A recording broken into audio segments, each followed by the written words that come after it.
বুকের মধ্যে এক অন্তহীন বিশ্বাস নিয়ে কিন্তু বহু কর্কট রাশির জাতক জাতিকারা সামনের দিকে এগিয়ে যাওয়ার চেষ্টা করেই গেছেন।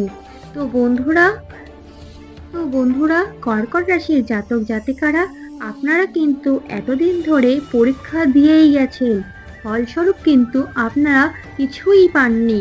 তো বন্ধুরা, এই সময় অর্থাৎ নভেম্বর মাসে কিন্তু কর্কট রাশির জীবনে ঘটতে চলেছে এক আমূল পরিবর্তন।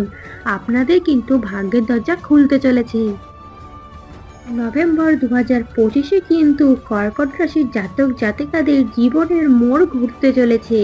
বৃহস্পতি কিন্তু আপনার নিজের রাশিতেই বসে রয়েছে, একদম তুঙ্গস্থ অবস্থায়, এবং পূর্ণ শক্তিতে কিন্তু বৃহস্পতি কর্কট রাশিতে বসে রয়েছেন। তো বন্ধুরা, প্রথমেই কিন্তু চলে আসবো কর্কট রাশির শারীরিক স্বাস্থ্যের ব্যাপারে।